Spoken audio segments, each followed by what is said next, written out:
Welcome to another webinar with Springworks and Peakperformer this time. So we have been doing, well, this is the fourth or the fifth one. I'm not sure at this point, actually.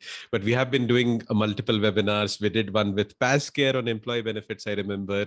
And then we did one on DEI with Ungender. And the last one we did was actually attended by 260 people, which was on employer branding. Very, very hot topic. That one was with Cutshort. And this time we are doing webinar with Peakperformer on, of course, L&D. That's why you have all joined this webinar. Cool. Before we get started with the topic itself, quick introduction for the both of you. Aishwarya, you want to go first? Sure. First of all, thank you so much, Abbas, for inviting us for the session. Really excited to be part of, this webinar today. Hi, folks. This is Aishwarya Goyal. I'm one of the co-founders of Peakperformer. As you would know, Peakperformer, we're a digital coaching platform where we help organizations build leaders at all levels. We are trusted by more than 30 high-growth companies, tech organizations in India. And we are backed by some stellar investors like Sequoia and Antler. So yeah, that's a quick brief about us. Fantastic. And Karthik, of course, for people who have already joined one of our previous webinars might already know, but for other folks, Karthik. Sure. Hi, everyone. This is Karthik, CEO of Springworks. We are around 220 people, completely remote, been running around for almost 6 years now, mostly in the HR space. So right from background verification to employee engagement. India is a big market. US is a bigger market, but I think India is catching up soon with all the recent unicorns and the startup funding. Great, fantastic. So yeah, like I said, we have been doing a few webinars on topics that would interest people from the people ops, HR functions, and of course, CXOs as well. I know for a fact that many CXOs also attend our webinars. We did one on, like I said, employee benefits, employee well-being, employer branding, and you will see a running theme in all of this. These are all the, I mean, if we were doing this in 2019, I would have given you some other reason of how there is a running theme in all of this. But in 2022, of course, the precedents that has been set in the past 2 years or so, and I think L&D, of course, all of us are interested in that topic, but I think L&D is highly, hugely underrated still. Like it's a not as much talked about a topic as, say, an employer branding, right? Because that you see immediate ROI with something like employer branding, but L&D is something you have to play the long game with, right? And that's why, that's why maybe even, that one had 260 participants, and currently we have 60 participants as of 54 participants, but I think we will get to 80 or 90. But yeah, definitely very, very important. And the way L&D is being looked at least has transformed. And I don't want to bring in any stats here. I would ask the people on the webinar itself, right? Do you think L&D has taken more importance in with the context of the great resignation, great reshuffle, whatever you want to call it, like employee retention? Hasn't L&D become like one of the cornerstones of it? Of course, apart from, inflated salaries and all the other things that are also part of it, but L&D definitely has become, one significant part of that whole equation. And that is what I want to start off with. Like, I think why now is pretty much clear at this point, like why L&D should take precedence in 2022. But I would definitely ask for some support to this argument from Aishwarya as well as Karthik. Aishwarya, your thoughts? By the way, you can also, it would be an interesting perspective from you, Aishwarya, because you are the one who is enabling this as well for other companies. And of course, Karthik brings in the perspective of Springworks, right? How we are doing it at Springworks. Yeah.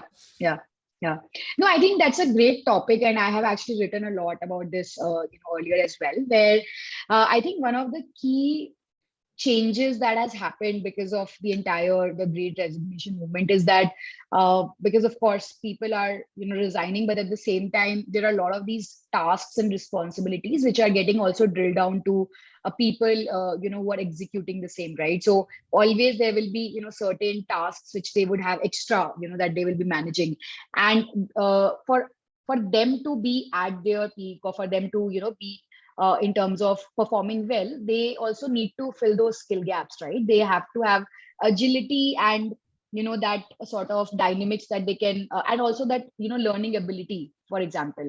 So I think that is also one of the key reason where, and I was actually just reading it sometime back, that uh, like 1 in 2 employees, they are actually spending on learning even outside of the training that happens at work, right? Which clearly means that people definitely understand that how important it is to upskill themselves. And as and when the new requirements come in, it is important for the people operations or even the executives to take those initiatives, right?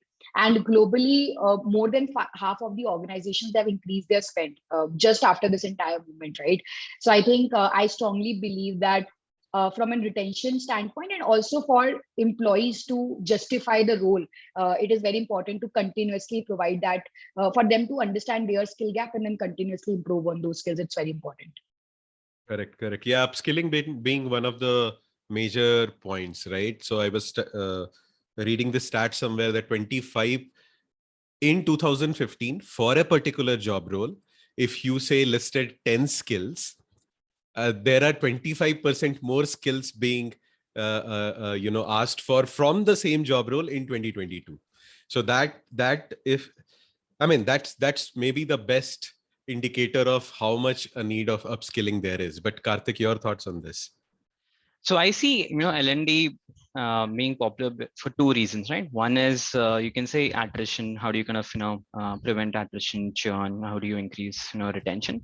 People are hungry for growth, right? Now it's growth is a big reason for someone to stay at a company. Salary is obviously one of the biggest reasons, but beyond that is like, okay, how am I learning? Am I learning something new every day? Am I in 6 months down the line, will it only be my bank account which is going to become bigger, or will it also be my knowledge, right? So people are always looking to grow, people are always looking to learn, and sometimes that's just not possible in the company, right? Because you may not have the higher ups with the amount of knowledge, with the amount of knowledge which is required. You may not have all the insights here, and there are other companies or other leaders who are doing something better, right? So that's one. Second is the skill set gap, right? We are increasingly hiring younger workforce into the space, and then technologies change every day, right? As in if someone comes new, and then there's like a number of SaaS tools and new number of technologies which have come up, new methods of marketing and development and whatnot, right? And it's just impossible for any one person to know all of this, right? You've come in from a company where specific set of standards were there, now it's completely different, right? So kind of how do you bridge that gap? You need to have either external learning or people in the company who've already done that, right? So these are, I think, two strong reasons why L&D is becoming so important. One is to kind of again fill the gap, the skill set, what is the job requirement from compared to what's your skill set. And second is people just want to learn, right? People just want to grow, and that's one of the biggest reasons for the growth in L&D. And the intent is high, like no one can stop you. And as Aishwarya is mentioning, that people are already doing it without the employer's help, right? So that is the strongest possible intent you can ever think of. Yeah. By the way, in many like I think many a times we are in our own like this Twitter tech startup bubble and all, right? So for us, L&D upskilling could mean very different things compared to if you're talking about digitalization itself, right? There are many industries where people were not doing things doing things a certain way, which is completely outdated now with 2 years of the pandemic and things having gotten digital.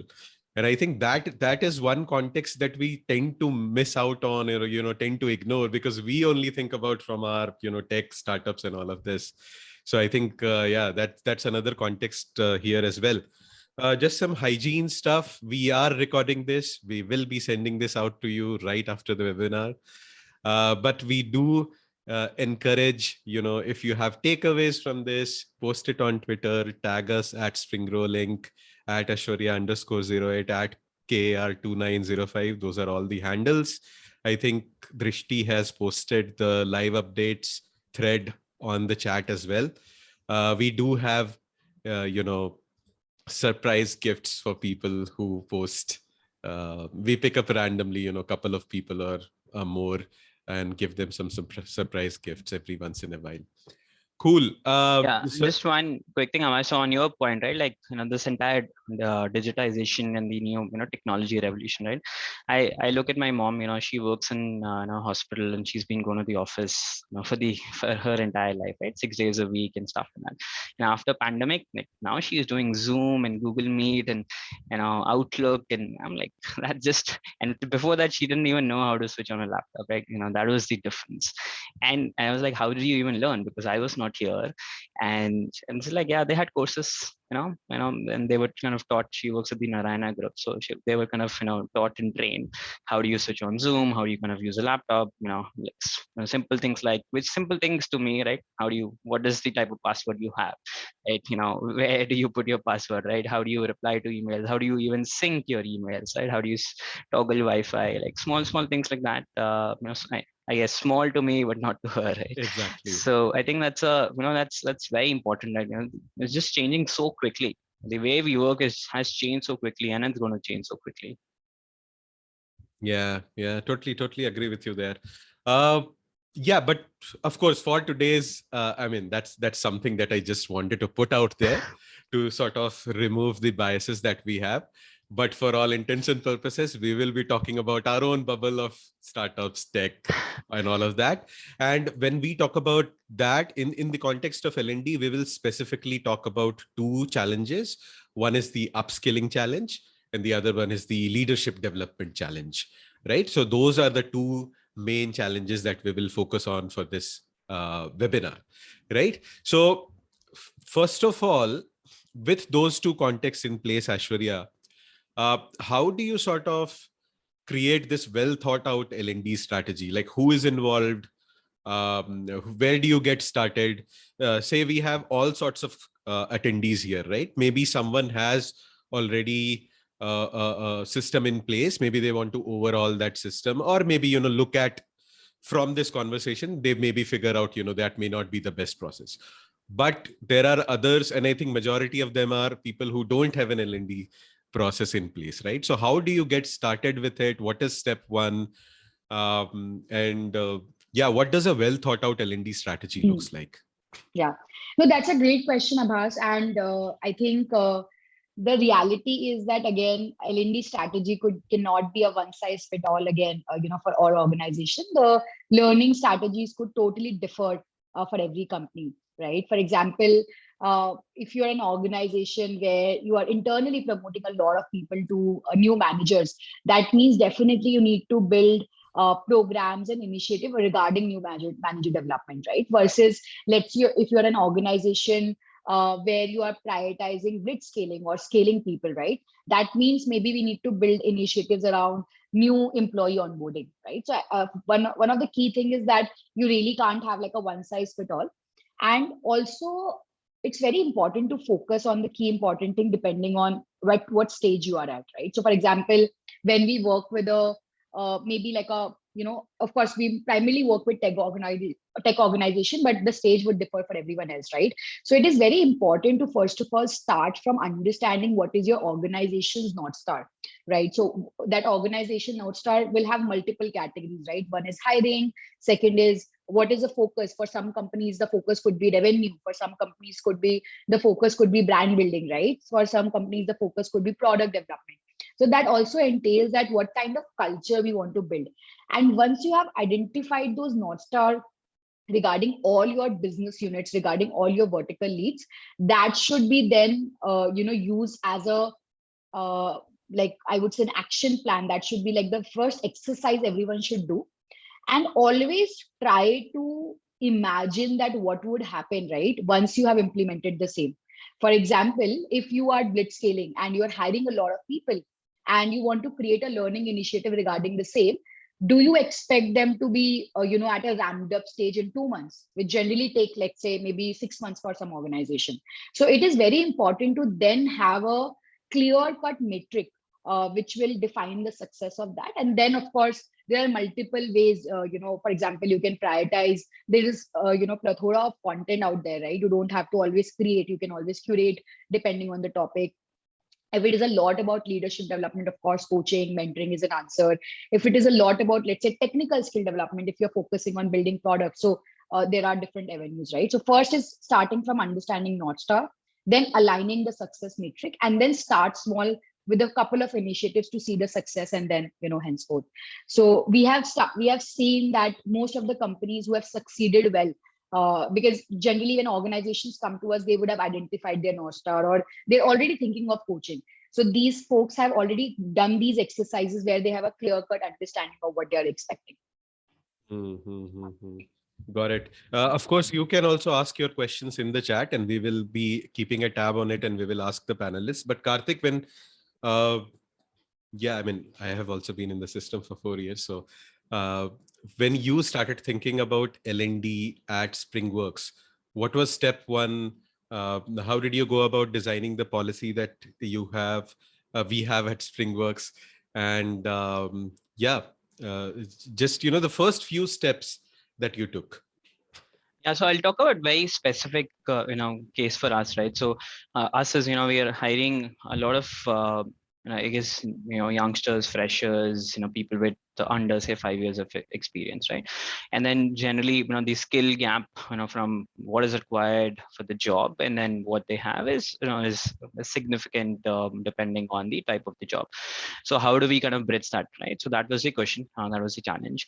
And then, I think 3-4 years ago, we had Coursera, we had Pluralsight, we had, what was it, Udacity, a bunch of them. And we were like, let's not take a subscription to any one of them, because, from what I've, read and, discussed internally, and people like, no one system is good, right? As simple as that, right? You have to have a bunch of, other systems, and then let people buy, let people buy and reimburse. I think that kind of works out. And then this way, there is a lot of intent, right? If someone is going and doing a Coursera course, which requires a certain amount of time for you to do that, right? It's not easy to sit in front of a laptop, watch a video for whatever 10, 15, 20 hours, right? Then yeah, I mean, it's definitely shows intent. It's worth kind of reimbursing. So that was the first policy we did, right? So we set up a budget, and you say any course you want to do, get inline approval to make sure it's in line with your job expectation, right? And then you find a course. If you need recommendations, go talk to people in the company, but you can also find something on your own. And there's a lot of content on the internet, right? So that is for the skill gap requirement. The second is this new manager problem, right? Given that we doubled almost every year in terms of the headcount, and as a sad result of that is people who have never been a manager end up becoming a manager, right? They're almost like forced to become a manager. As in, I'm guilty to do that, but it is what it is, because we, the manager more than anyone else is like a it's a leader, it's someone who can support, it's a mentor, and they don't really know, as in, no one has been taught how do you conduct one-on-ones, how do you conduct how do you have difficult conversations, how do you let people go, how do you discuss salary, how do you ask their expectations, things like that. So that's very, very hard, right? It's not easy to do that, and all the non kind of work admin stuff, right? So there the leadership coaching comes into place, right? So we ended up working with Peakperformer for that, and it's very useful because the coach can work one-on-one basis, and can find specific areas and say, okay, let's work through your current challenges. And the current challenge may be this one employee never comes to stand up, is never kind of submitting as in finishing work on time. How do I deal with that? And the person may be very, very good, delivers, as in when he or she delivers, the code is always good and things like that, but it's not on time, or the estimates get missed and things like that, right? How do you have that conversation? A lot of people are not equipped to do that, right? That's when you get like a leadership coach, ask in that unbiased setting, and then use that at your job. So I think these two things is what we did, right? So these kind of ended up working very well for the skill gap and then the leadership gap. Mm-hmm. Yeah, I was going to get to the leadership point as well. That is one of my favorite questions to ask everyone, even on the Shape of Work podcast that we do. But I think Pranav has brought up a very good question. And of course, we take most of the questions at the end during Q&A, but I think this is very pertinent to the conversation that we are having.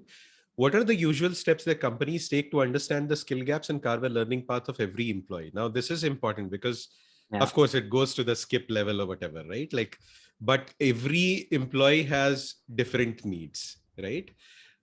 So how do you even figure out, first of all, the skill gap? And then how do you carve out this different paths for each and every employee? Right? How do you go about doing that? Whoever wants to take a stab at it, both of you, of course. Yeah, so I'll talk about how we have done it. I don't like to think of carving a learning path and all of that. I think that's too much work, way too much theoretical knowledge, bookish stuff, and I've not personally used a lot of tools to do that. Right? I think it's two ways, right? To find out what skills you need. First is the person will tell you. In most cases, the employee will tell you, okay, I've been tasked for this one thing to do, and I'm not really sure. Like, for example, AWS, right? I've never done AWS myself. Can I get some help? Perfect, right? Find a course on AWS, get that done, right? That's one way. Second is the manager needs to step in, right? Okay, I've been noticing that whenever you have this type of task, maybe it's running a marketing automation drip campaign, right? There are some challenges. Would you like to pick up this course by this whatever influencer, right? So I think these are the only two ways which have worked for us. Instead of saying, okay, you are a software development engineer one, to get to SD2 you have to do these 10 things. I don't think that really makes sense. And then we don't even know where we will be in a year, right? So a lot of these things change, and how do we even carve learning paths when the company itself is not very clear on what skill sets will be required a year or 2 years down the line, right? So I really believe it's what skill sets you need right now and what skill set you want to learn. Some people are like, yeah, I am in this I'm in HR, I want to get to marketing, I really want to do that. That's perfect, because there is a lot of intent and you can make that happen. Yeah, internal mobility. Yeah, of course, that is one of the points. And I think I posted about this on LinkedIn as well. The problem with L&D currently is companies that also even have a system in place. Many a times, people are being forced to just take up courses that maybe are useless to them, or they don't need that particular thing at this point in time. So I think the way to go about it is what is becoming a roadblock to you, a challenge to you in your job day to day. That Right. is where the highest intent is for learning as well. Aishwarya, your thoughts? Yeah, no, definitely. I think it's a great question, and I can maybe kind of share something from a behavioral standpoint, right? And I think, uh, like, first of all, it is very important to understand what are your strengths and your blind spots, right? Because, and the biggest and the most effective tool, I would say, is the 360, because the people who are in your circle of influence, they are the best people to also help you and give that feedback that, what are the areas maybe we should work on. Maybe I am thinking that I am great at communication, but maybe three people in my team have a very different opinion. So I think it's 360 is a great way to start. And second is definitely, if I focus more on managers or even leaders for that matter, manager NPS. Like, what is your team? What is the direct reports? Maybe you are doing great in terms of performance of your vertical, but what if your team hates you? Right. So I think manager NPS 360, these are great tools to understand your behavioral skill gaps in the form of your strengths and blind spots. And that automatically sort of, carves a path for you to work on that and, and upskill yourself. Got it. Yeah, I think we have covered the part of where, how to design and all of that. Uh, I think the main challenge that comes once you have decided, like as an HR professional or a people ops professional, or anyone who wants to bring L&D in systems, processes into the organization. Well, and this is a problem across functions, right? Stakeholder management. Someone had posted about this, that there should be a cohort-based course on how to do stakeholder management, which in itself is a huge task. But that is the bigger challenge that comes in there, right? Like, how do you get executive buy-in for setting up the system or process? Like, you have done your homework. You have created a system. You have created a nice looking deck to showcase to your exec management. What are the must-haves in that plan, so that you get buy-in from the executive team to implement this at your organization? Yeah. I think just getting since I covered on like how to build like a well thought L&D strategy. If you are really thinking from a company goal standpoint and the state standpoint, you will always end up having a higher buy-in from your top executive. Because a lot of times where I have seen people hearing no, that okay, maybe let's deprioritize or do it 3 quarters later, because there's a clear gap on how L&D is thinking and how the executive is thinking, right? So I think it all comes from building that deck with a well thought process before you present it to, let's say, your CEO or your management. So are you saying, Aishwarya, you need to sort of lead with this rather than, make your plan and then go to executive team? Exactly. It's very important to understand where your company is heading, right? What is your company goal for next 12 months? And then focus on the right initiatives so that you can have the highest impact. Like that is when executives start seeing it as an investment rather than as a benefit or just a one-time exercise. Got it. Fair point. Karthik, at many high growth startups, I mean, ours is, an exception in that I'm talking to you first of all. So you are executive management anyway, but at many high growth startups, this might not take precedence, right? Because, Correct. you have to grow by a certain number, whatever that means, right? Like you have to go from 200 to 500 employees. Those are the sort of goals that are there. Let's be, Right. I mean, those are realistic things that happen at, companies going from Series A to Series B to Series C, whatever, right? So learning, skill development, all of these are sort of very low down the ladder for them, right? So if you go to this executive, they will say, oh, why don't you, instead of hiring someone junior, I am giving you the budget to 15 lakhs. Instead of 15 lakhs, take this 40 lakhs and hire someone senior.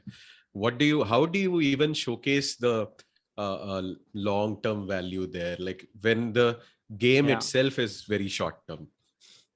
Correct. Yeah, Or I is think that a lost cause for the HR people or professional in those companies? Like, no, it's very hard for the HR there, right? Because the mandate is always okay, let's double our team, every 3 months, 6 months, right? And then anything else you want to do is like, okay, how is this helping double our team, right? So that question will always come up, right? It's the question there is not actually on the cost, it's more on the time, right?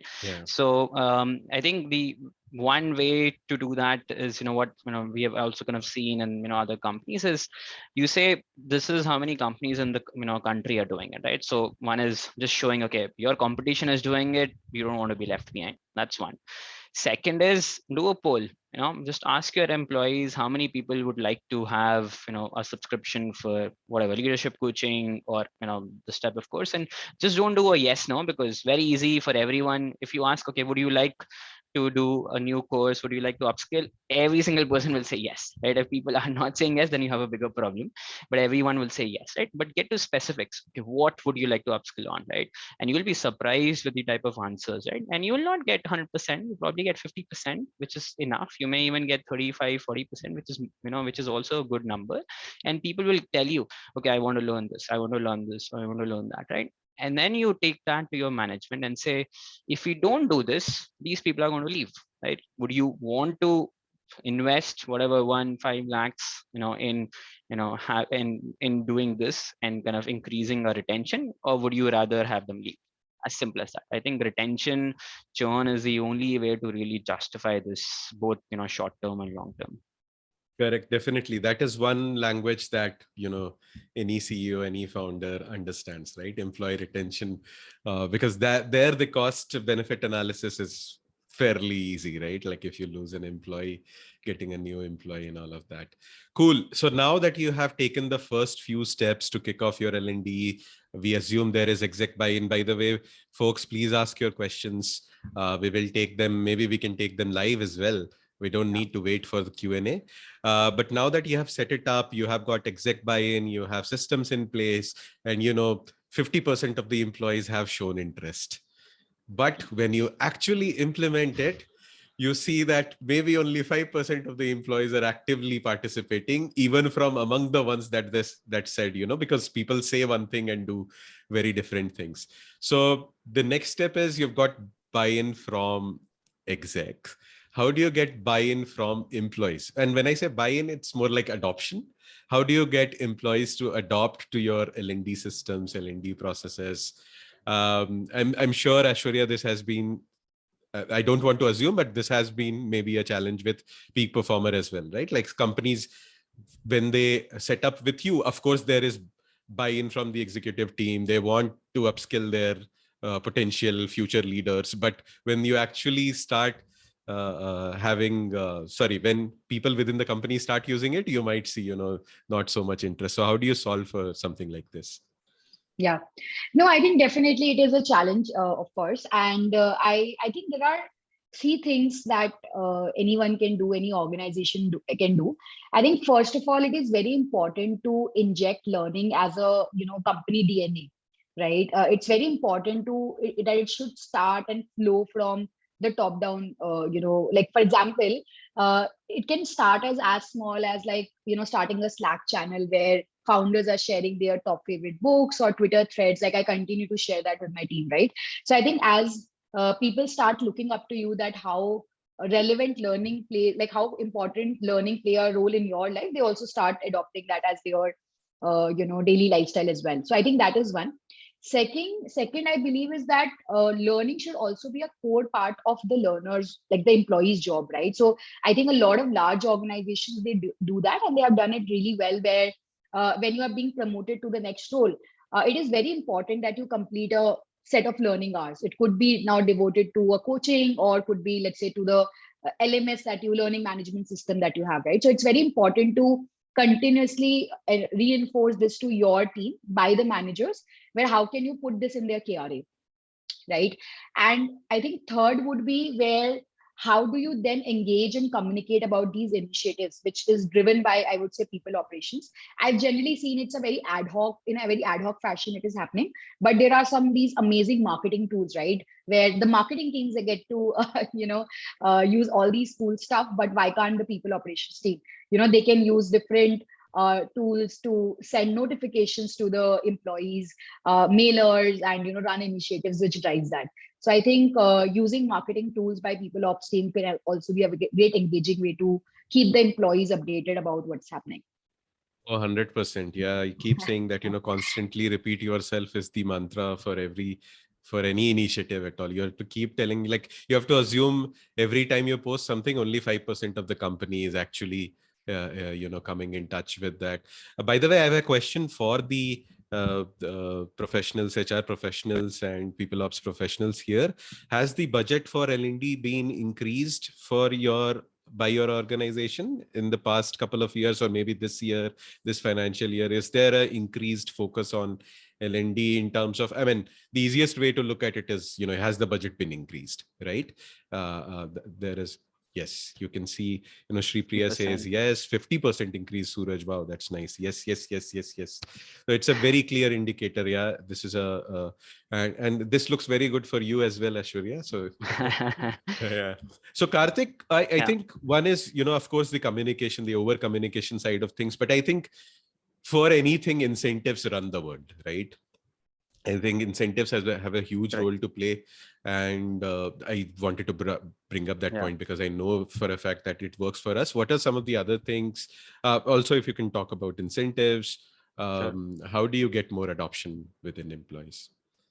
Yeah, so generally I am, as like we are not a fan of, forcing L&D or saying, okay, you have to do these, certain courses, to get to the next level, right? I think a lot of large corporates do it. I think in startups, it doesn't work, right? And people will just not do it. Or otherwise, I have seen my friends at Microsoft do these courses, will keep it on the side and then just, kind of finish the course, right? As in finish the exam at the end, right? So I don't think that really works. I think what works is the moment someone does, right? And it could be a small course as well. Just celebrate the hell out of it, right? Like celebrate in the channel, celebrate that person, celebrate publicly, ask that person to do a show and tell, ask the founder, exec team to kind of go congratulate that person, because it's not easy, right? Like let's just think about it, right? Spend 8-9 hours at work, 4-5 hours, whatever, at at home, 8-9 hours sleeping. Like you don't have much time to do any outside thing, right? And if you have done something, like you should be really celebrated, and then everyone would see, this is the the carrot philosophy, right? Everyone would see this person is being celebrated, is being recognized by the company, by the management, by the executive team, either through an incentive. We do a 10,000 rupee learning bonus over and above the reimbursement. And then they were like, oh wow, this is nice, I should also do this. I don't know if it will help me in my profession, but it will definitely help me in my career. And seems like everyone in the company appreciates it. So that's great, right? I think if you celebrate it, run in your Slack channel, email, LinkedIn, ask the person to give a quick 5 minute, 10-15 minute, like a video on what they have learned, right? Every single person loves to preach, loves to teach, right? And you kind of make that person look good, and that is what really matters. And if you do this once, twice, thrice, every time the person does, you will see more people. Oh wow, this person just did an AWS course, can I also do it? I'm thinking about this for a long time. Can I also start thinking, can I also start doing this course? People will do that, right? And people really like to do that, and people want to follow other people who are being recognized.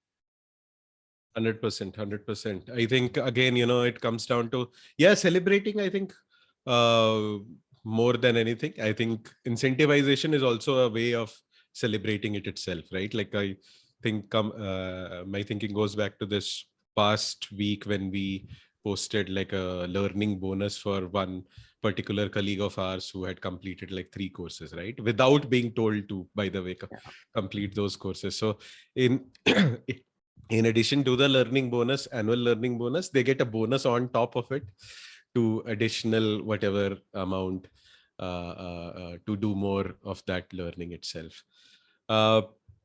Cool. Use company meets like town halls to give shout outs. Yes. 100%, 100%.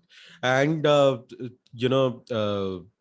by the way, you can also, I mean, you should definitely do it at something like a town hall, but you should try to do it as within that time frame as possible, right? Like, because a town hall maybe is 3 months down the line, by then maybe it's too late, right? So if someone has done something, it's maybe a great way to go about it is just post about it right away. Cool. I think the upskilling part of it is very clear. Now we will go to my favorite topic, which is, manager leadership development. And I think how many of you, okay, let me not assume anything. How many of you HR and people ops professionals, the mandate is, getting the next set of managers ready, manager training, leadership development, and all of that, right? Is that one of the goals that you have? Nancy Suresh says it's a huge priority for us. Yes, says Divya. Shri Priya also says yes. Yeah, it is, of course, like it's almost an obvious challenge to solve for. But what I see time and again is, and like I said, I keep repeating these questions even to my guests on the Shape of Work podcast that we do at Springworks, is, this effectively overnight transition from being an individual contributor. You're very good at your job, so now you have to hire 5 more people because we need to scale, and now you are the default manager, right? And the challenge with that approach is people, at least many companies, organizations, the bigger organizations know this and they solve for this, but the startups maybe, or an organization at say 500 people, don't realize that managing people is a completely different skill set. Like it's almost seen as a promotion in your line of work, but that is rarely the case. Like that's the worst promotion you can get if you have not been trained for it. So you might as well have your best employees who are very good at what they do. You have to first ask them whether they want to be a manager, because that is a very, very different skill set. And that's the next theme that we are going to be discussing, which is leadership development. And this is, of course, where Peakperformer is definitely, that's your USP, right, Ashwarya? So what are some of the, do you have this sort of a similar conversation with companies that you work with? Do they also not, I mean, of course, at the point that they sign up with you, they have of course understood this, but when you are having the first few conversations, is this a difficult concept for them to understand, that being a manager is a completely different skill set, and why they should be investing in manager training at all? So I think, Abbas, when I actually started talking to customers and companies, I also had a very similar thing, that maybe I don't know how important leadership development is going to be for them, but surprisingly enough, I think the why and what is pretty much clear, and that clearly reflects depending on how do they think about people. So all the fast growing companies who are actually doing well, I have generally seen a trend with their L&D heads, or let's say the CEOs themselves, where they really believe in the power of building leaders, because they know they can't do it themselves, and how important people development is in general. I think the difficult concept is that how to do it, whether just pure play coaching is an answer, or empowering them for the next role is an answer, is a difficult concept. And again, we are also learning and understanding that what is the best way to deliver, so that you end up creating next set of future leaders. So I think why and what is pretty much clear. It's the how, which is a difficult concept. So are you saying they are not able to, the why and the what is clear, so are they not able to find out who to give this managerial training to, as in Yeah, so I think or this, yeah. Sorry, yeah. complete your question. No, go ahead. Yeah, so I think when I say how, it starts from who to give, first of all, right? How to identify in the entire cohort that these are the people who can be my next set of future leaders, or maybe why it is important to, let's say, enable this set of people first. So understanding who are the right set of people to start with, and then how it will work out in a way where we are able to start seeing those tangible differences. So in their own mind, how will they end up measuring that this person has become a leader, is, I will say, a still very I would say a little hazy for everyone. Everyone has their own definition. So I think these are the 2 points where people struggle and companies struggle. Got it. Karthik, what would you, like, if you had to give a script or an answer that HR professionals, people ops professionals can use to convince their senior management to invest in managerial training, leadership development, what would you say as a CEO yourself? Yeah, I would kind of, use the retention point again, right? I was like, this manager is managing a team of 10 people, their combined cost is say, 2 crores a year, right? If you don't invest in the manager, that is the loss, potential, right? Which basically means, because they're not, one is they're not happy. Second is they're not being unblocked when they need to. If they're blocked on some task, they don't know who to reach out. They're not comfortable, expressing, giving feedback, or kind of going against, or expressing their feedbacks, whatever comments, discussing in the company. And then third is they just are not comfortable in the sense of salary, any other kind of non-work related, having non those difficult conversations, right? And if they're not, like, guess what, people will internally discuss, and then they will just start looking outside. So I think that's the easiest way to kind of convince the management, saying okay. And that's why I think when you go to the CEO and say, okay, I want manager training for this person who's managing a team of 2, 3, they'll be like, no, it doesn't make sense. Why should I invest so much? But then maybe, why not? Maybe sometimes the CEO is right there, because the cost of training a person is high. One is the actual fixed cost of a third party company. And the second is the opportunity, the time cost, right? So that is also the significant time required by, by the HR, people ops, and then also the manager. So I think in this case, you say this is your combined salary cost, to the company. You use that CTC number, and this is what is at stake. But don't you think by the time this person is already leading 10 people, isn't it already late to be taking them through managerial training? Yeah, it's kind of late, but this is the reality, right? So doing it Mhm. beforehand is hard, because the classic question would be like, okay, what if this person leaves before he or she becomes a manager, right? Because this is not, you're not equipping that person to do the job as of now, right? You're preparing the person for the next 2 or 3 years.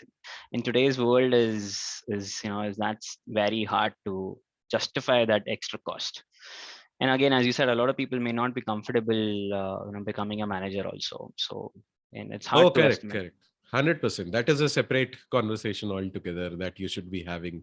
Correct. Like if your best people think that the only way to grow in the organization, Yeah. and by grow I mean their salary Salary. increases and all of that, is via becoming a manager, then you are setting yourself up for failure. Ashwarya, how do you sort of inculcate this into the organization, right? Like, of Hmm. course, I understand Karthik's point that maybe you can identify leaders, but maybe you can't invest in them when they're not even leading, say, they're leading less than 3 people or less than 4 people, right? But how do you incorporate leadership coaching into this organization DNA itself? uh, which means that you don't need a outside intervention at this point. Mhm. But say when you are leading 3 people, maybe someone else who is leading 10 people and has some experience is maybe able to mentor them, right? So that's just Yeah. one example. What are some of the other ways you Yeah. can go about doing it? Yeah. No, I think one actually point that I would also like to add from the previous question, and this research that I was reading sometime back, and it was really shocking for me that the average age of people who are getting coached in general or getting ready for leadership is somewhere around 41. And the age group of the managers that we have today, so that there's a huge gap. So I think to answer that question, we have to start today. You can't wait. The moment you are getting ready, you know that 6 months down the line, these are the set of people that I want to promote as managers. I think that is the starting point, and it should be there till the time as you're growing. And it's not just about leadership, is not about adding more people in your team. It's also the ROI, maybe like a 4 people team will give in general, right? So I think that is one thing to think about. Now, I think coming to your current question, one of course is creating a within like a culture of mentor mentee. A lot of the I won't name per se, but there are a lot of companies who are actually doing it really well. Where they have these internal programs, and the reason they have been able to reach to that level, I think the first step is that the culture of coaching, mentoring, and leadership development should always flow from top down. So if the CEOs, or let's say if the CXO or the VPs, they don't understand the value, if they are not preaching what they're saying, then it can be a very different ballgame altogether. Because when you have yourself being coached, you are at a stage where you are able to coach people.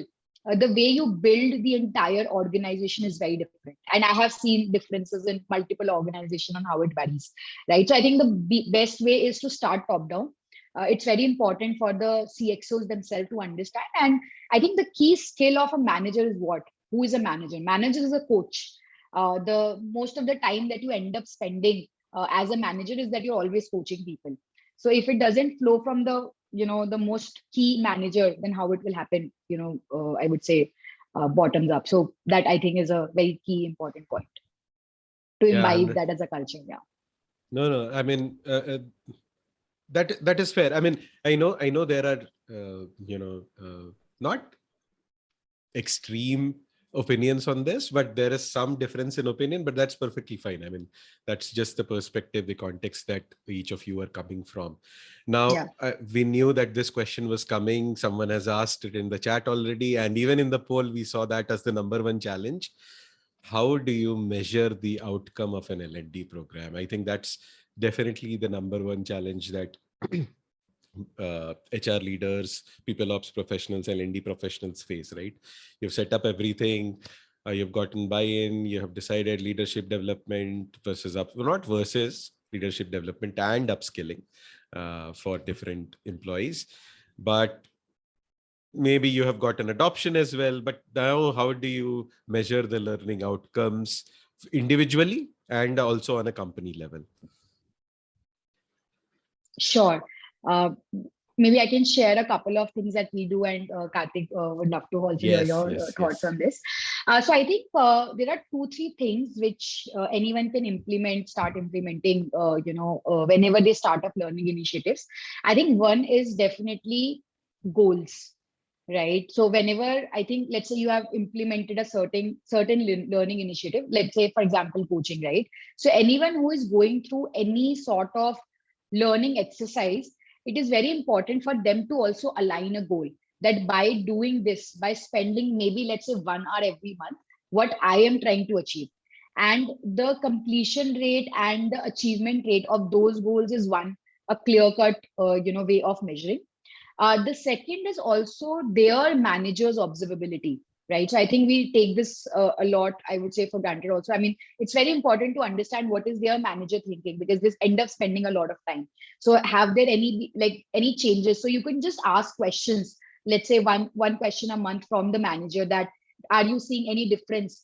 You maybe said that this person faces a lot of struggle when it comes to giving feedback. Have you started seeing any difference month on month? So just asking those questions from the manager is very important, because if the manager is happy, they feel that this is a employee that they should retain, they can grow, is a clear cut ROI, right? And third is, of course, as I said, 360. Like every 6 months there should be a 360 in place, and the results of that should be tied to the learning initiatives. So I think these are the key, like, three ways of measuring. Got it. Karthik, what outcomes do you measure? How do you look at this? Yeah, so I think one of the big things is, what's your completion rate, right? When an employee takes up like a course or a learning initiative, how many of them are actually going through the completion, right? So that's important, because if people are picking up and the completion is not happening, then it kind of speaks to either there was not a lot of intent, or as Ashway is saying, that the people are not really clear on what goals they wanted to achieve from this, or there is something wrong with the course and the learning initiative itself, right? That's one. The second is, which is very subjective, which is basically having a conversation and figuring out, okay, now this was identified as a skill gap.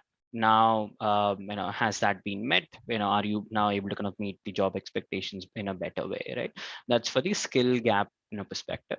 And I don't think there is really any answer, or there is any objective way of measuring. I think it is very subjective, and you kind of have to rely on the manager in that case, or the team lead in that case, right?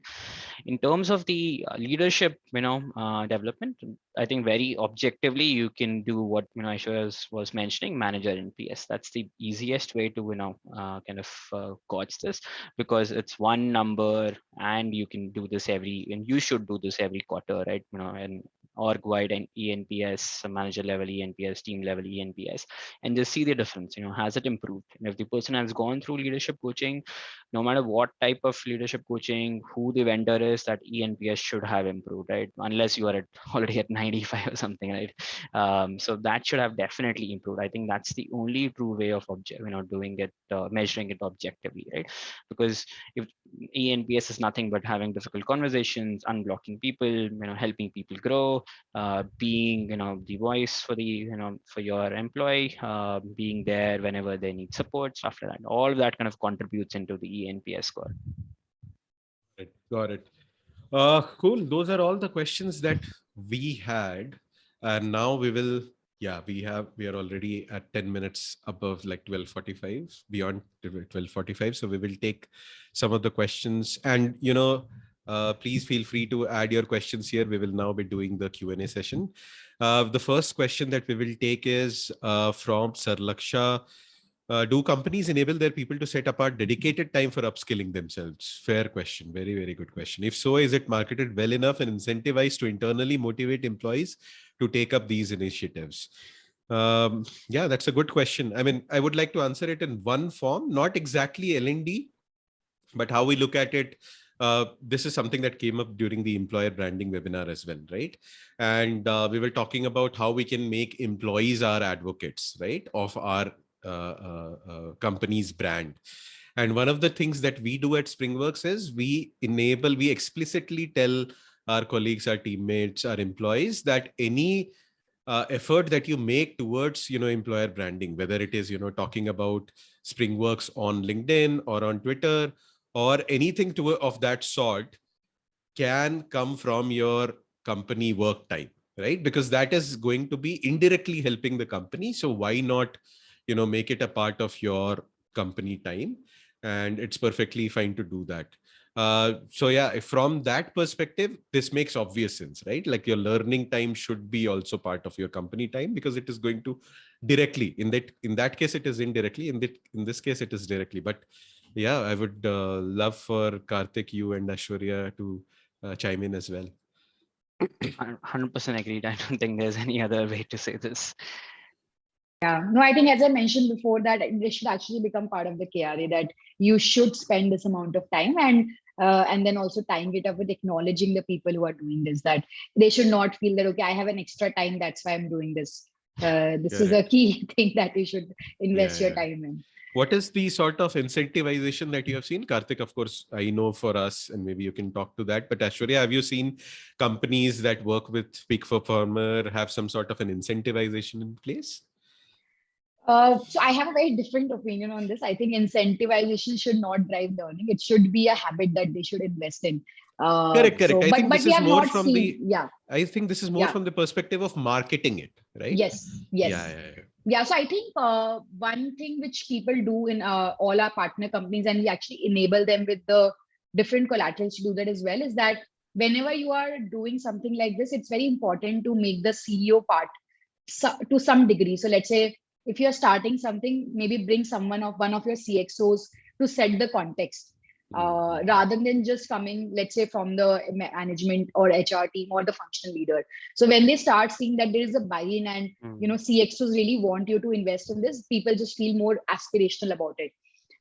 So I think definitely getting them to play some role, maybe just send an email from the CEO to the employees that, we have just started this initiative and we would encourage, and these are the things that you can just, automate and do it via marketing tools. So again, going back to the point that people should start using L&Ds and market in the right way. And what are the things that you can create? So these are some things where we have seen the adoption goes like skyrocket when there's a CEO talking about it. Yeah. And I totally see that happening at Springworks, Karthik. What are some of the tools that, I think Ashwarya is very right. I think there is not much automation being still used by the HR function, the people ops function, and there can be much more automation. What are some of the tools that you would recommend, Karthik, for something like this? In terms of how do we communicate to employees, or? Yeah. I mean, the basic stuff, right? Like, do you send out like a newsletter, or that sort of, even that sort of stuff?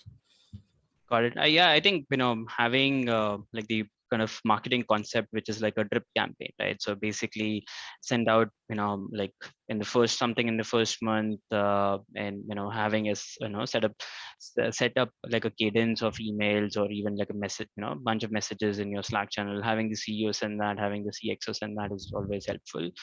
And yeah, but more than you should always leverage some design help, if you can, for these kind of, say, newsletters or celebrations as well, right? Obviously, design helps, instead of just saying, okay, whatever, this person just did this course in words. If you can put that in a graphic, it helps. And treat marketing, as in treat this as marketing to your employees, right?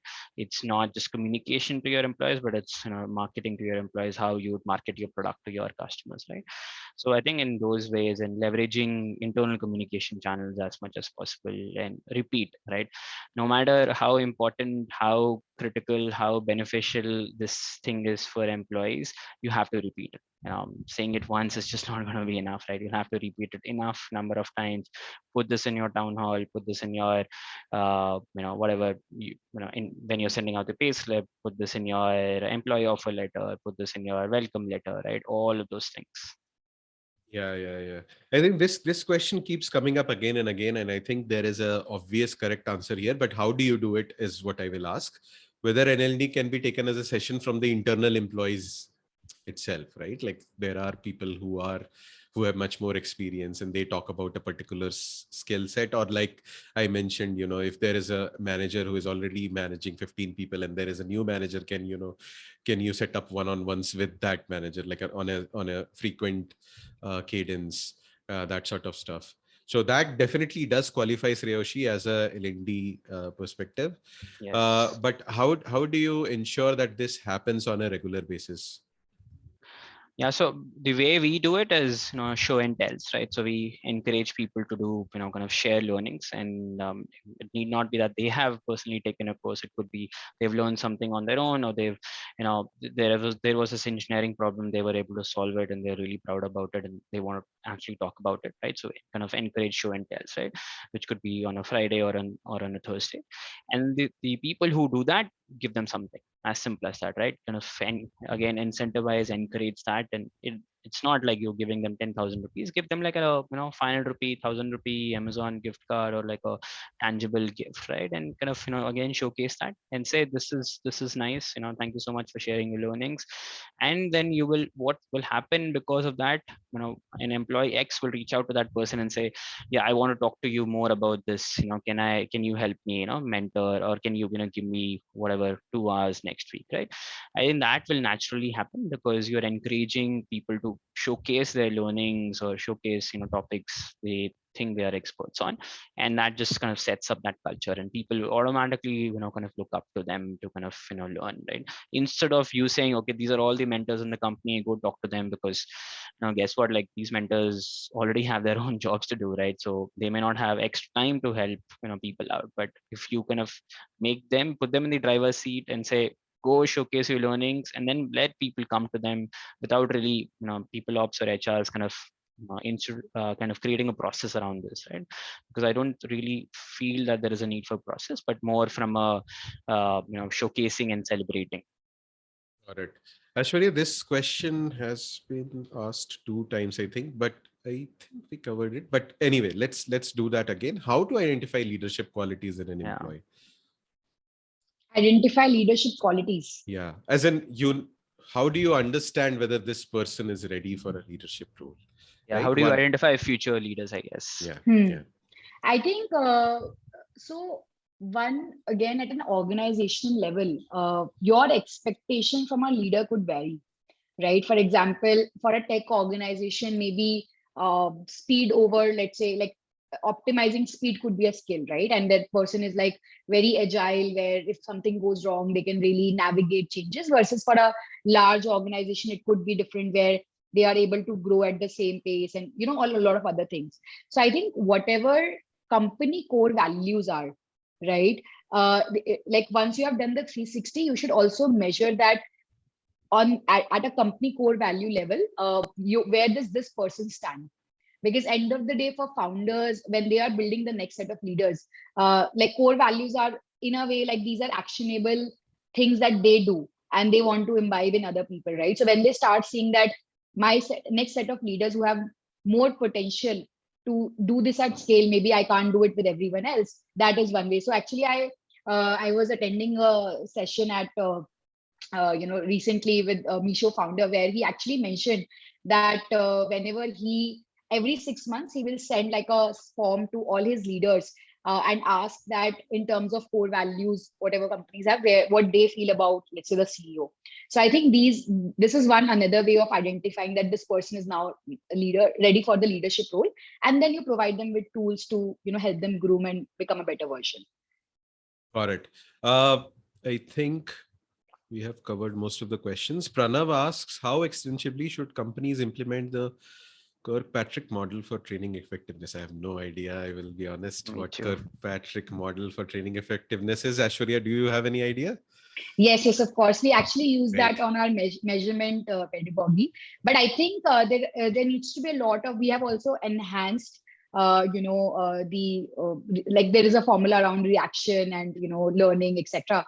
But of course, that is a great base to start off with, but you need to evolve depending on what stage, because when it was developed for a very different set of companies who are dealing with very different challenges versus now, the difference, like in terms of remote, or let's say navigating new challenges. These are the things which didn't exist at that pace before. So I think, of course, you can use that as a base, but you need to evolve. Ishita asks, what do you do to tackle resistance from employees towards your L&D initiatives? Yeah. Well, I would think that's a clear case of you having not gotten buy-in from the employees. Yeah. Like if there is resistance, that almost tells me that you're sort of forcing it. But yeah, let's assume it should not happen, but yeah, okay. I will let you folks answer this as well. Yeah, but this is very common, Nishita. So I Yeah. think almost every HR will face with employees, and again, it's an extra time investment. That's how people see it, and be like, oh, I know everything. I don't want to learn stuff like that. Don't want to go back to college, school, whatever, right? So I think it is very, very common, and then the answer to that is kind of having enough buy-in, enough intent, right? And we just have to be honest and say not everyone is going to be doing L&D, as simple as that, right? And we should be fine with that. That's why it should not be a mandate thing. And if people are not, they don't want to take this course up, for whatever reasons, they don't have the time, or they don't want to do the skill gap course, or they don't want to do the leadership.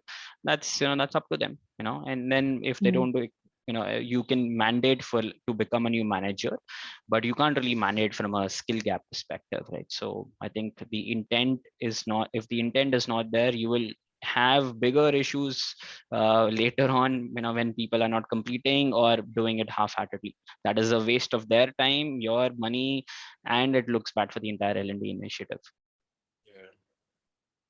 Aishwarya, you have similar I think thoughts? one key thing which I think can make the life of HR easy is to actually get buy-in from their managers, because they have more face time. There's maybe a little more agency at that stand. So I think if the manager's buy-in is there, it will be an easy, tough, not to crack, rather than directly sort of pushing employees. So I think that is one way we have seen to increase our adoption. We did that, and it worked well. 100%. Yeah, similar thoughts with me as well, with my team also. I keep repeating this on my semi-monthly one-on-ones that I have with them, that, there is this L&D budget. That is the cry thing, right? Constantly repeat yourself. And then I'm not really telling them to, take up something, but I see some people 2 months down the line, some people 6 months down the line, some people 10 months down the line, it will just hit them, right? So for example, one of the employees recently was like, yes, Abhash, I'm doing all of this, but, growth marketing is something that interests me. Can I take this particular course, right? So it's just that you have, by saying it again and again, you have put it in their subconscious mind that this is available when you are ready. And that when you are ready, for some might happen, like I said, 2 months down the line, but for some it might be 24 months down the line. But if and when they are, you have got explicit buy-in from them. So that helps as well. Pranav has another question. To eliminate ambiguity, how important is it for companies to leverage data and take decisions that are backed by data? That's a good question, Pranav. Data, Aishwarya, what sort of data should HR people ops be looking at? What sort of data do you have at with the Peakperformer platform? Yeah. So I think again the same thing, 360, because that is the base point to understand where we stand today, and then where we want to achieve, what we want to achieve, sorry, and then you create a plan accordingly, right? So I think it's very important whenever you're starting to build a strategy, always start from data. If you haven't done an exercise, do it. The simplest one is that there are so many NPS tools. Just first of all, start with measuring what is your company NPS, right? What is the employee NPS? Then you can go a level below and measure the manager NPS, right? And that data is like the stepping stone and the ultimate source of truth for you to devise anything. So I think, it's very important, and it should be done at the first place before you even think of a strategy. Yeah, can't stop the marketer in myself to talk about our ENPS tool, which is called Engage With. I mean, among other things, you can also run ENPS within Slack and Microsoft Teams, right? Without going outside of the platform, if you are on Slack and MS Teams. And I think most of the companies are on Slack and MS Teams. So do try out Engage With. Someone should put a link there somewhere. But Karthik, what sort of data, does it eliminate ambiguity? Let me go a step back. Is data the only way you should be looking at it? No, I don't think so. I think data can only get you to a certain extent, right? Because a lot of, what people do are very, subjective things, right? And this is that entire debate of should you do OKRs versus, goals with, versus just kind of ad hoc reviews, right? And then let's be honest, how many companies actually do OKRs well, right?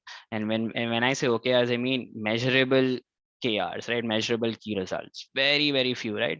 Like what's a measurable key result for an engineer? Increase sprint velocity from 45 to 60. How many people actually track sprint velocity in a measurable way, an automated way, right? Very few, right? Or so I think that is very, very hard, as simple as that, right? And I think, and if you're saying, okay, it is going to remove ambiguity, it's not possible, right? You are just basically actually you're limiting the potential of the L&D program. That's how I would say. Yeah, there are many things that Google comes up with, and then they institutionalize it, and then they write a book on it, and then they try to all of this is some global conspiracy by Google is what I think. This OKRs and all of that, it works for Google, and but it doesn't work for any of the other companies. Maybe it does. Maybe the context is very, very different. Cool. I think those are all the questions that we have. I think we have covered everything. Neha, let me know in the chat if I have missed out on anything. I think someone was asking, what about reimbursing books, right? Yeah, that was somewhere there. Oh, was that a question? Yeah, but I think, I would say for that question, it's better to not restrict to one, medium, and kind of have employees do whatever. Some people like to read books, some people like to read online courses and watch courses, and some people like to kind of get coached one-on-one, right? I think you kind of let it let it be an option for the employee. I think someone said, I love kind of investing in books. Should we how do we encourage? Sort of. I think I missed that. I think I missed this one more question. What topics can we include if we start publishing internal newsletter? Oh, this is because I brought it up.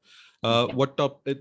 I think we can talk about our newsletter, Karthik. Like, what are the sort of things?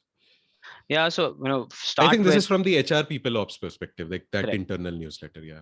Not just from a L&D perspective, right? I think HR is, again, this, you follow the CRY philosophy, right? So you constantly repeat yourself, which is why the newsletter is very important, right?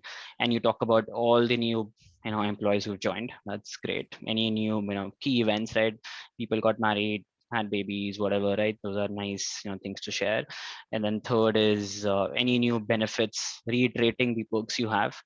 No company has 100% utilization on perks and benefits, right? So it's very important to kind of re-emphasize, reiterate that. And then fourth could be, any L&D initiatives you have, any, I guess, opportunities you have, people who have done that, celebrating them again, right? And then again, the other pieces could be on the other, new important announcements, a company policy changes, stuff like that, right? But always start with the wins, right? As anything else, you kind of make people feel good. That's very important, in any kind of any communication which is kind of sent to the entire org. Got it. Those are all the questions. I think I also wanted to talk, Aishwarya, you to talk about the sort of personalized leadership coaching that you are enabling. How does that work? Sure. Yeah. Yeah. So I think just to, first of all, taking a step back, defining a little bit about coaching, right? So I think coaching is a process to help you build winning behaviors and mindsets, right? And the most effective way of delivering coaching is one-on-one, because it also has a lot of underlying concept of mentoring, coaching, therapy, all of it, right? Because it tackles behavior. So let's say if you are struggling with difficult conversation, it is not just that you don't have access to the great framework. It could also be because of certain challenges that you're facing personally. And that is where personalized coaching comes in, because when you are in a safe space, right, where you have the opportunity to be vulnerable, to be in the most authentic version of yourself, that is where you can mitigate and understand how to tackle and overcome such problem statements. And then build your own mental models to, become a great leader. So I think that is where we strongly believe in the power of personalized coaching over anything, because once you have understood your blind spots and you have overcome those underlying challenges, then you can leverage just building the habit of reading, or let's say attending sessions, or having those things. But initially it has to start one-on-one, and that is where the concept of personalized coaching happens. Like I personally went through it 3 years back, which inspired me to build this out. But yeah, so personalized leadership coaching is more about finding the right coach also for yourself, because maybe it's not just about like, I am working with someone, so that person could be a great fit for you because you are a different person. Your blind spots, your expectations, your role demands something else. So same coach cannot work for maybe all three of us right now, right? So I think it is also about choosing the right person. It is choosing a right coach is actually like choosing a life partner, right? So it is that difficult because you have to trust them, they will challenge you. And that is where again the reason of having a personalized approach that you can have. Yeah. So even if you're working towards the same goal, your path to achieve that, the conversations will be very different. 100%. Yeah. And I did, see this tweet from someone, I think it was Mark Andreessen or someone, that, each leader should have a exec coach or whatever, right? Like it's like it was like he mandated it for every, like if your company is not doing that, I mean, at that level, maybe you can afford your own exec coach, right? Like, so yeah, that's also something to put out there. We have one. Oh, that's actually a great question, Anisha. How can you budget L&D program when you are just beginning? Like, how do you come up with a number? How to take to the exec team, right? So your exec team says, yeah, Anisha, great idea. Let's do it. Give me a number. What kind of a number do you give? If you're too way over budget, then, it gets shut down. If you quote too low, then you are underselling and all of that, right? How do you go about that? So I think one of the ways of doing it is to first have it as an element of your salary, right? So let's say if you are, for example, spending X, that's your salary. I mean, you can come up with a budget. Okay, I'm planning for this 50 people, and this is 1% of their salary, for example, hypothetical. Like even like in US, it's quite high. That's how they devise this. In India, it's a different figure. Or the second way of doing it is also tying it up to the company profitability or revenue, that we have now grown this much, and I think we should, similarly you have like for marketing, that X amount of percentage should go for marketing. Similarly, the revenue should also have an element of invested towards earning. So I think these are two ways of coming up with the figure for the budget. Got it. Yeah. Sure. Yeah. So what we have done internally is, I think, when we started this around say 3-4 years ago, I think we kind of looked at the people want to do courses at Coursera, Udacity, Udemy, stuff like that. What is that, average cost? And then you kind of multiply that by say 30%, of the employers who would, actually want to use it. I think that is one way to do it. So you kind of look at what costs there are on the outside. And you say, okay, this is because maybe sometimes a percentage of the salary may be too much, or sometimes may not be enough if you're doing especially leadership coaching and whatnot, right? Depends on what salaries you have, what's the industry kind of cost for things like this, right? Things for the L&D. So I think kind of looking at for the skill gap specifically, looking at these kind of MOOCs and then finding out the average cost and saying just using that as a budgeting tool is generally works well in the early stage, because in the early stage you're not really investing so much on the leadership, right? Unless you are a VC funded company, want to grow, want to double every 6 months, right? And then that's a different ball game. And then obviously I think budget then does not really come into play. That budget, as in that's the last thing to worry about, right? But yeah, if you're not, then I think best way is to kind of look at the skill gap and look at what makes average cost is. Got it. Shipra has a actually very interesting question. How to handle a situation when a top performer wants to choose to learn a technology that is completely different? So a very new technology, say you are building things on the web 2, and this person comes to you and wants to now learn web 3 technologies, which have nothing to do with the company. How do you go about that, Karthik? I think first is to understand like why would that person want to do it. I think most of the times would have a very valid reason. I think second is you do draw a hard line and say we don't reimburse this cost. As simple as that, because this does not really help you at your current job role, unless there is a job role the person wants to shift to, right? So if the person is say a software development engineer and wants to shift to DevOps, right? So it's a completely different role, but it's a need of the company. I think then you kind of invest, you kind of look in that. But if the person is moving from Web 2 to Web 3 and you are a Web 2 company the person wants to move to blockchain, I don't think that is really the right move for the company to reimburse, because as soon as the person learns blockchain, the person is just going to leave, right? As simple as that. Yeah, Because that's once fair the enough. I person mean, learns a skill, they will want to yeah, leave. yeah, you can't be doing charity, right? Like this is Yes. effectively charity is what you're going to be doing. Cool.